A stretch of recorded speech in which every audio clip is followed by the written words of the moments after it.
मोहिनी को आशीर्वाद दीजिए पापा।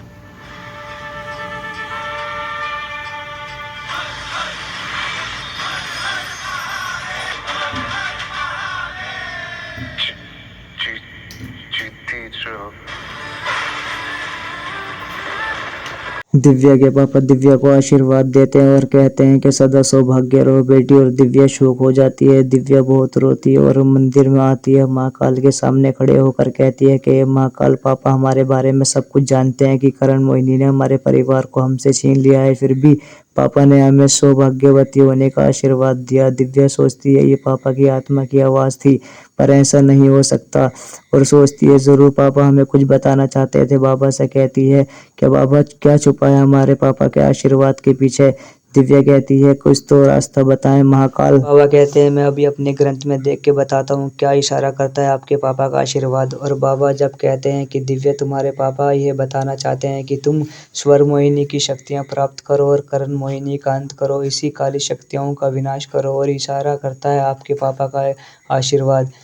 दिव्या महाकाल के सामने खड़ी होती है और कहती है महाकाल शक्तियाँ दो हमें। बाबा कहते हैं कि बेटी पापा को तुम्हारे करण मोहिनी ने कई सालों से अपने मायावन में कैद करके रखा था। अगर तुम करण मोहिनी का अंत कर दो तो सारा संसार मुक्त हो जाएगा और आपके पापा को भी मुक्ति मिल जाएगी। फिर दिव्या महाकाल के सामने दोनों हाथ जोड़कर खड़ी हो जाती है और महाकाल से कहती है हमें शक्तियाँ प्रदान करो। महाकाल का वरदान मिल जाता है दिव्या को और शक्तियाँ मिल जाती हैं और दिव्या बन जाती है। और दिव्या को वो त्रिशूल प्राप्त हो जाता है जो उसके पापा बताते हैं कि बेटी वहाँ पर वो त्रिशूल है और उससे ही उसका खात्मा हो सकता है करण मोहिनी का। और करण मोहिनी के मायावन में जाती है और करण मोहिनी का अंत कर देती है दिव्या। और उसके बाद जब घर लौटती है तो पापा कहते हैं उसके बेटा मेरा जाने का समय हो गया है। तो दिव्या कहती है कि पापा आप क्या कह रहे हैं ये, क्या पापा मैंने देर कर दी स्वर मोहिनी की शक्तियाँ पाने में, हम आपको नहीं बचा सकते।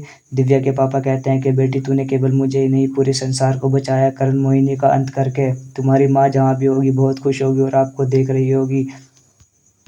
और मैं करण मोहिनी के कारण कई सालों से जिंदगी और मौत के बीच में फंसा हुआ था, पर अब मुझे मुक्ति मिल गई है बेटा।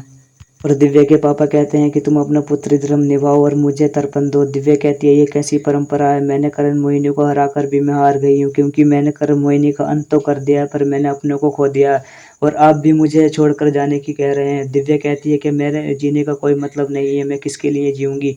पापा कहते हैं कि दिव्या बेटी अपने लिए तो सब जीते हैं, पर बहुत भाग्यशाली होते हैं वो लोग जिन्हें महाकाल का वरदान मिला होता है और तेरे जीवन का उद्देश्य बहुत ही बड़ा है बेटी। हम हो या ना हो पर ये संसार ही पूरा परिवार है तेरा, अब इसकी रक्षा करना बेटी।